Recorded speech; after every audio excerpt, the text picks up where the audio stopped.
Congolaises et Congolais, très chers compatriotes, en cette fin d'année 2024, je rends grâce à l'Éternel Dieu Tout-Puissant qui nous a protégés et soutenus malgré les épreuves. Malheureusement, beaucoup de nos compatriotes nous ont quittés à cause de la maladie, des accidents, de la pauvreté ou encore des violences causées par les groupes armés, notamment les supplétifs de l'armée rwandaise, appelée M23, et certaines milices exploitant nos richesses naturelles. À ceux qui pleurent leurs proches, à ceux qui portent dans leur chair et leur esprit les stigmates de ces violences, et à tous ceux qui luttent pour survivre face à la mauvaise gouvernance et à la prédation de nos ressources naturelles, j'exprime ma profonde compassion. Que Dieu se souvienne de chacun d'eux et répande sa miséricorde sur tout notre peuple. Je rends un hommage émouvant à mon directeur de cabinet, Jean-Claude Mwalimou Solo Sabiti, que Dieu a rappelé à lui le 23 octobre dernier. Mes très chers compatriotes, notre pays traverse une période sombre, marquée par un désordre savamment orchestré depuis les hold-up électoraux de 2018, suivi par les simulacres d'élections de 2023. Toutes les contrées du pays sont en proie à un recul social. La situation désastreuse du Grand Kasaï, courageusement décrite par les gouverneurs du Kasaï central, l'archevêque de Kananga et l'évêque de Mweneditu, illustre la détresse de notre pays tout entier et une absence de vision qui conduit les pays lentement mais sûrement vers un suicide collectif. Le bilan est accablant. Ce n'est pas une opinion, c'est un constat qui s'impose. La corruption et les vols gangrènent nos institutions. Les défis de la RDC sont multiples et requièrent une mobilisation méthodique des ressources de l'État. Hélas, des milliards de dollars sont détournés à travers des projets fictifs et des contrats léonins. Les ressources du peuple sont dilapidées et les faits de corruption sont tellement légion que beaucoup ne s'en émeuvent plus. Le banditisme d'État d'une minorité prédatrice et les trains de vie surréalistes des institutions doivent interpeller chaque Congolais. Il s'agit là de votre argent, gagné à la sueur de votre fonds. Indignez-vous. Aux voleurs en col blanc, tapis dans les institutions, je vous renvoie à Dieu et aux images des fins de règne des régimes qui affament leur peuple et vivent dans l'excès aux frais du contribuable. Cette absence totale de rigueur dans la gestion du trésor public accentue le problème auquel nous faisons face. La sécurité est inexistante. Le M23 contrôle plus de 130 localités au nord Kivu. Je répète, 130. Les ADF continuent leur massacre à Beni, Butembo, Lubero, Irumu et Mambasa. Les armées rwandaises, ougandaises et burundaises opèrent dans le nord Kivu et le sud de Kivu. Tout cela sous les regards impuissants de ce qui reste de l'État. Les groupes armés de tous bords sévissent à Ituri. Les Mobundo dérangent la quiétude des citoyens dans les grands Bandundu, à l'est de Kinshasa et dans une partie du Congo central. Le pays compte aujourd'hui plus de 8 millions de déplacés internes. Une telle situation devrait mobiliser l'attention de n'importe quel gouvernement avec un minimum de sérieux.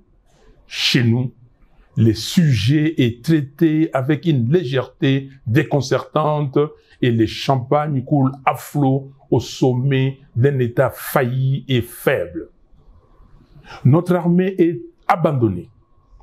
Après 6 ans au pouvoir, le régime n'a pas réussi à doter les pays d'une force militaire capable de défendre notre souveraineté. Nos soldats, courageux, mais sous-équipés, affrontent des forces ennemies bien armées. L'argent dilapidé à Kinshasa à lui seul pourrait changer les rapports des forces sur le terrain. La diplomatie est défaillante face aux manœuvres de Paul Kagame et à ses accusations mensongères contre notre pays. Le gouvernement brille par son absence de stratégie et d'action de dissuasion concrète.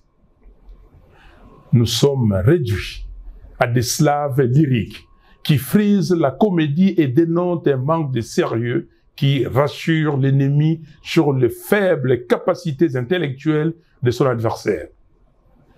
Aujourd'hui, la faiblesse diplomatique de la RDC a réussi à ancrer dans l'opinion internationale l'idée selon laquelle les FDLR seraient une responsabilité congolaise. Pourquoi le gouvernement congolais ne demande-t-il pas à M. Kagame de discuter avec les FDLR et de neutraliser le M23?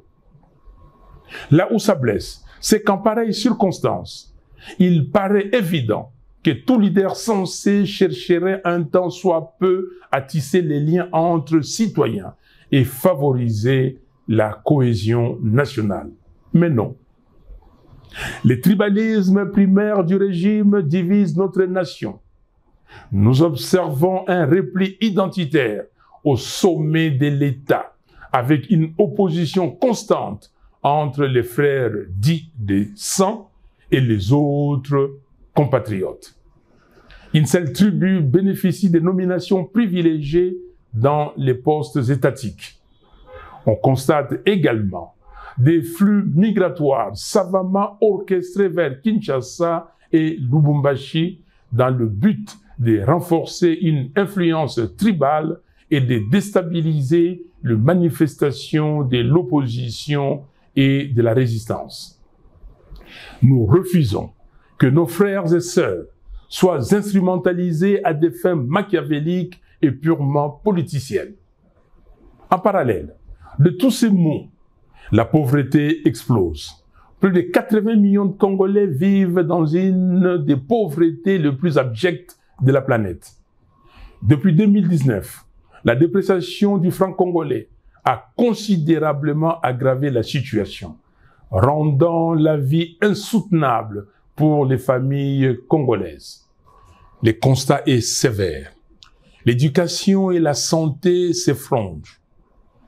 Les grèves des fonctionnaires, des médecins et des enseignants se multiplient. La gratuité de l'enseignement demeure un mirage. Le chômage est à son comble. La jeunesse abandonnée à elle-même voit son avenir compromis. Suite à cette défaillance éducative et à l'éclatement du contrôle parental qui en découle, les banditismes urbains prospèrent. Les Kuluna et autres gangs terrorisent nos villes. Pire, ces jeunes sont souvent instrumentalisés par le pouvoir pour mater la résistance politique. Les infrastructures sont en ruine. Les routes de desserte agricole sont impraticables, ce qui accentue l'exode rural. L'exploitation illégale de nos ressources naturelles ne cesse d'empirer. À Kinshasa, capitale de 17 millions d'habitants, les embouteillages et les bouchons pourrissent la vie des citoyens et la moto est devenue le principal moyen de transport.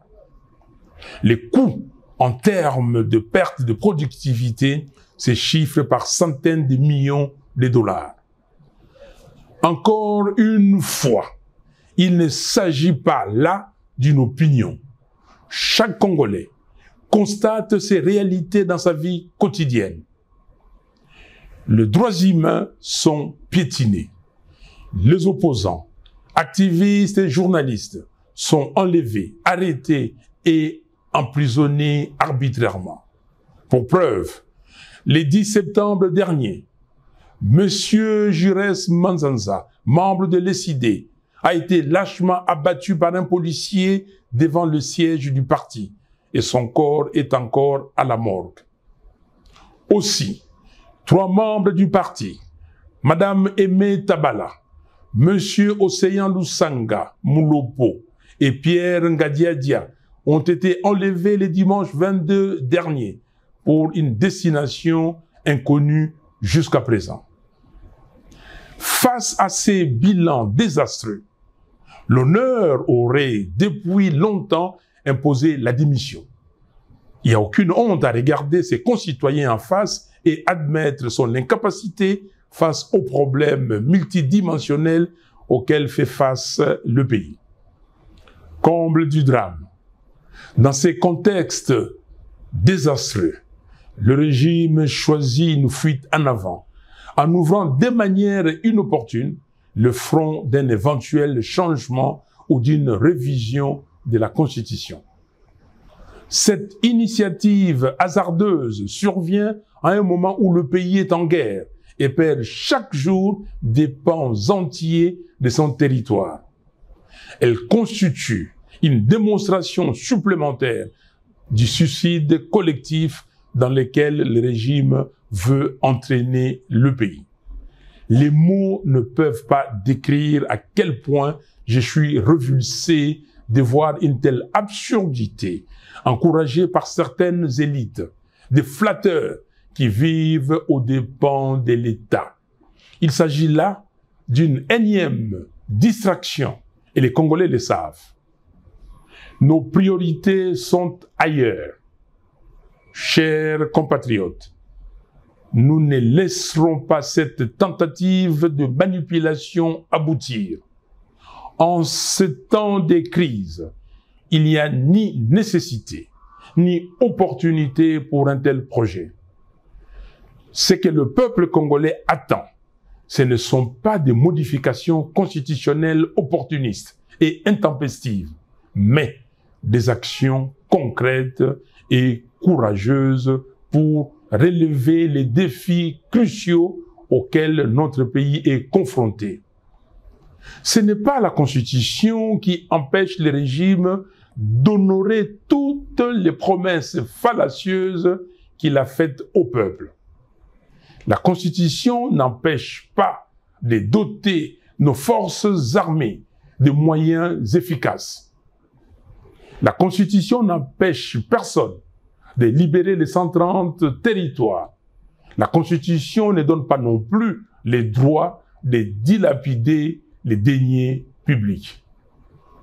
Un régime incompétent peut changer la Constitution 100 fois.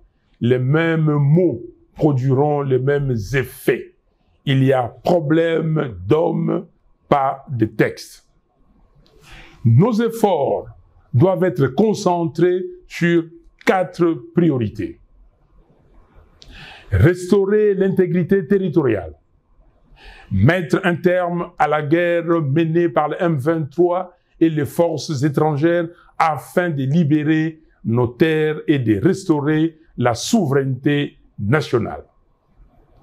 Mettre fin à la prédation des ressources publiques.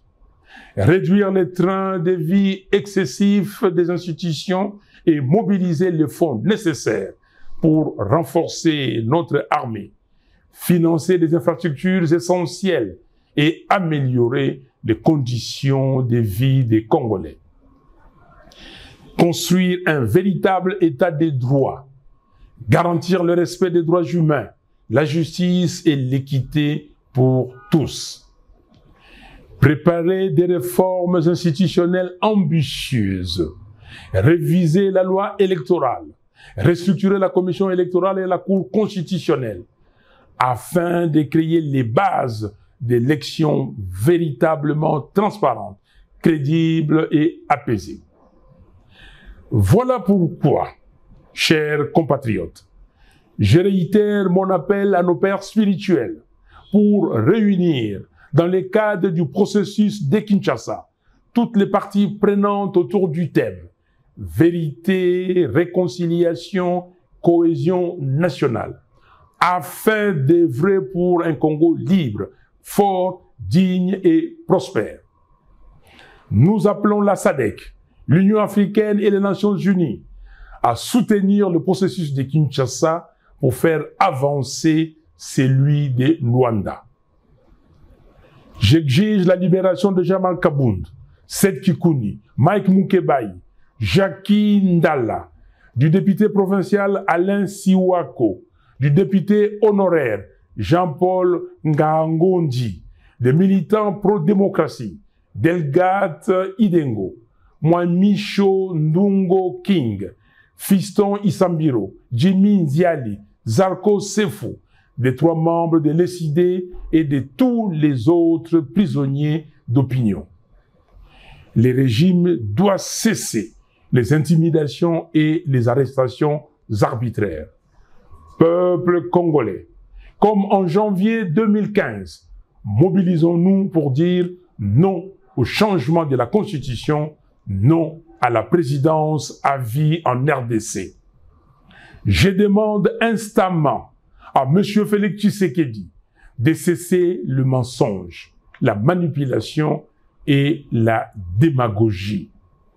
Congolaises et Congolais, très chers compatriotes, en ce 30 décembre 2024, je tiens à vous adresser mes vœux le plus sincères de paix, de bonheur et de prospérité pour l'année 2025. Que Dieu bénisse chacun de vous, qu'il illumine le Congo de sa lumière pour que nous retrouvions enfin la paix, la sécurité et la dignité. Soyons unis et déterminés pour relever notre pays. Que Dieu bénisse la République démocratique du Congo et son vaillant peuple. Je vous remercie.